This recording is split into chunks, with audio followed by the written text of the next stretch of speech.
If I could just teach you one thing to becoming an operative, confidence is the number one thing that pulls the most levers at the same exact time. So let's define what the hell confidence is.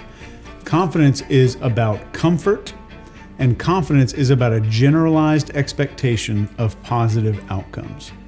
Let's unpack that a little bit. Confidence is about comfort because the more comfortable you feel, the more confident you can become. So typically, the ticket to getting to comfort is permission. Just giving yourself a sense of, I have permission to feel confident and comfortable in this situation. To where my challenge to you as an operative is your only goal this week is to challenge yourself to be the most comfortable person in the room. That's it. All I'm going to compare myself to other people is on the level of comfort. I'm not going to think about social status or hierarchy or pecking orders anymore. The only thing you as an operative will compare yourself to when it comes to other people is your level of personal comfort. The second part of confidence is the generalized expectation of positive outcomes. What we mean by this is you have a generalized feeling that everything is going to be okay, everything's going to work out the way that it's supposed to, in a way that's beneficial for you, in a way that you might want it to work out.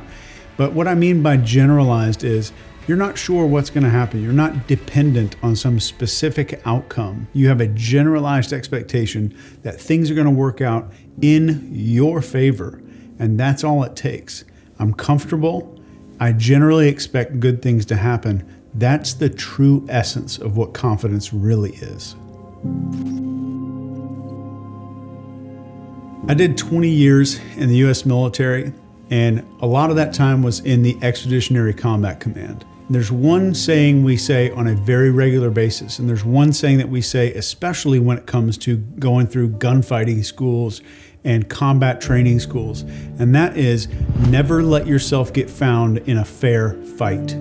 What this means is I need to be better trained, better equipped, and better prepared than the other person I'm going up against. If I'm in a fair fight, something has gone completely and drastically wrong. That is not the situation I want to find myself in. I want to have as much advantage as I can in a gunfight as I do in everyday life. And I think everybody, especially you as an operative, should want that for yourself. You want the most advantage that you can possibly get in that moment. Confidence is what we see in Frank Abagnale when he's pretending to be an airline pilot. If he was faking competence, he would have tried to maybe fly the plane and would have gotten hundreds of people killed. So when I'm asking you to be a confident operative, I'm not asking you to fake a level of competence. I'm asking you to be a level of confidence.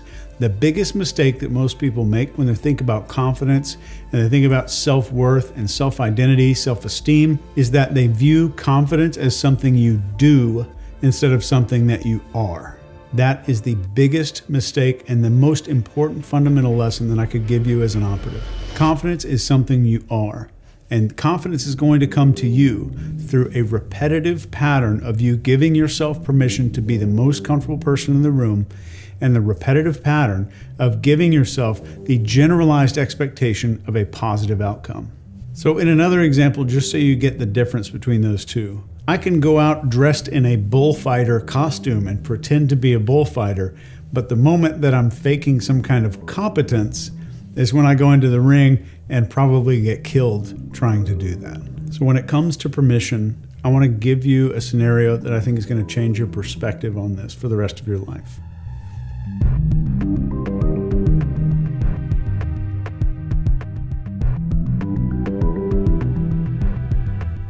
I want you to imagine walking into an incredibly high-end, extremely expensive store where like the cheapest thing in the store is like 35 grand. And let's assume that you may not be able to afford a lot of that stuff in that store. Now, when you walk in there, your confidence is low. You automatically see the employees looking at you. Even though their faces are neutral, they look judgmental. They seem incredibly weird and like they're judging you for being in there, and almost as if in your head you know that you can't afford anything. Like you feel like they know it. Now I want you to imagine that exact same scenario, but let's say you and I are working together and I give you my company's platinum card. I send you down to the same store and I say, hey, you got to buy me a really nice gift. It's like $36,000 for a client that I have coming into town. So now you're in the exact same clothing. You walk into the store again with this platinum card in your pocket. No one can see it. Your posture is different. The way that you look at employees is different, and they start treating you differently. But not because they can see that platinum card in your pocket. None of them have X-ray vision. It's because that platinum card made you behave differently. That platinum card gave you a permission slip to have unlimited confidence in that store, knowing you can buy whatever the hell you want. That permission slip is something no one can see throughout your entire life. No one has that X-ray vision to see what's in your pocket, and no one can see the source or where your permission to feel unlimited confidence is actually coming from. So, you know those books you see on Amazon? 12 Steps to Extreme Confidence, 31 Ways that Confident People Act in a Crowd. Here's the planning system to develop unlimited self-confidence. You need none of that. You literally need permission from yourself and just a generalized expectation of positive outcomes. And all that takes is just repeating it day in and day out, and confidence then becomes not a trick that you're doing, but it becomes a habit. So now, confidence at the end of just a few days of practice is no longer something that you're doing, it's something that you are. So think about that platinum card being in your pocket. That didn't make you do anything differently. That made you feel something different, which made you different. You were someone different in that store, in that expensive store. Here's what I'm willing to bet some people think about when they go through this part of their operative training. I've been around a confident person before and they made me feel really insecure. They made me feel small, or they made me feel like I was even less confident than my already low confidence or medium confidence self.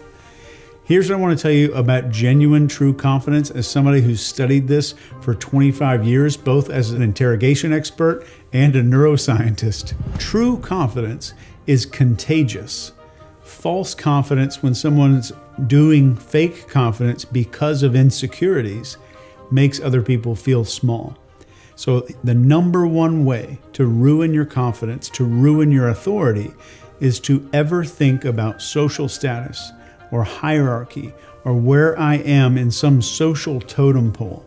We do not worry about that anymore. You're an operative now. This is how operatives think. We do not think in terms of social status and hierarchy. It's just you. It's just ourselves. Am I better than my previous self? Do I have permission to act differently? Do I have permission to do X, Y, and Z? And yes, you do. And that permission comes from you, nobody else.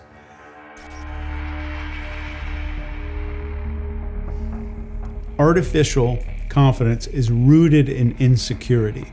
Insecurity is the opposite of confidence. So a lot of times what we're seeing when somebody goes on LinkedIn and reads one of those articles like how to have body language of confident people, the body language of confidence doesn't give you confidence. It's the other way around. You can't build a house in reverse. You have to start with a foundation. I can't put a roof up here and a house grows underneath it. A lot of people go on these missions of collecting symptoms of confidence instead of the cause, which is confidence. At this point in your operative training, I want you to realize the difference between a cause of something and a symptom of something.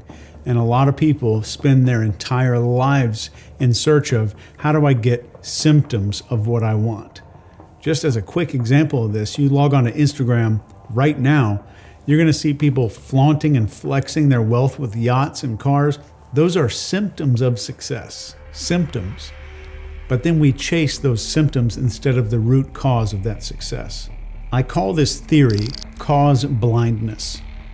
And I gave it that name because people are typically blinded to the cause. And this has a lot to do with how our marketing and copywriting and commercials sell products inside of our country. And the commercials and advertising have two goals. Number one, to make you compare yourself to other people. Number two, to make you seek symptoms instead of causes. So true confidence is contagious between people. So when you go out as a confident person, that confidence doesn't go away by being confident. It gets shared with other people, which multiplies your confidence. So when you have true, genuine confidence, you share it with others and it makes other people feel more confident. As an influence and persuasion operative, your number one job, if you think about the transferring permission on the PCP model that we talked about in module 1, for me to transfer permission, I've got to feel permission first before I can give it to somebody. I have to have a ton of permission in me, so much permission inside of myself that I can share it with other people.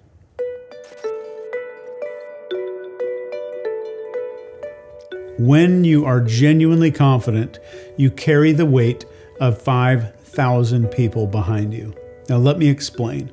Our confidence and how human beings in our society feel about themselves is typically dictated by a lifetime of experiences. And this lifetime of experiences are little pieces of evidence. And as human beings, what most people do is think, you know what? I've got to accumulate all of these little bits of data and evidence before I'm finally allowed to feel confident. I can't feel confident until I've had this many experiences and I've accumulated a whole bunch of them. But here's the cool trick. That is so hardwired into people's thinking that the moment you show up as a confident person with genuine confidence, they automatically think that you've been confident your whole life. And what does that mean? That means that hundreds and thousands of other people have seen you be confident. They've seen you act as a leader. They've followed along with your lead, and that your confidence has worked for you your whole life in the past. So what is that? If we look at the FATE model, we're triggering focus with our confidence. Our confidence communicates authority, and our confidence carries the weight of 5,000 people in our life history of being confident, even if it's day one, which triggers the tribe part of the FATE model. So just you giving yourself permission today to feel confident. A, you're going to start racking up that evidence just in case your brain ever needs it in the future.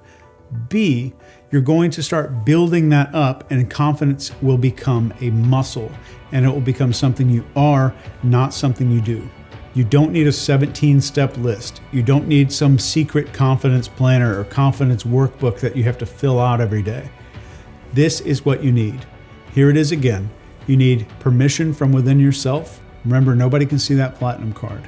Number 2, you challenge yourself only against other people. The only other way I'm going to see myself with other people is not social status or hierarchy. It's, am I more comfortable than the people in this room right now? And number 3 is developing a generalized expectation of positive outcomes in the future. And what this means is every single day, you're more and more getting into a habit of seeing good things happening in the future. That's literally the perfect recipe for confidence. I'm the guy that trains the Jason Bourne type of people in real life. This is the fastest pathway to confidence because I have about 6 weeks to transform somebody into a badass intelligence operative. This is the fastest formula. You don't need some big bag of tricks or some giant workbook you get on Amazon. This is what you need, and you just need that with repetition. So now you know confidence puts you into a different universe, a different world than other people live in. I want you to take another step into a different world when I show you how to actually read human behavior and see behind the mask that people wear, which will be in the next module. You can join me there right now.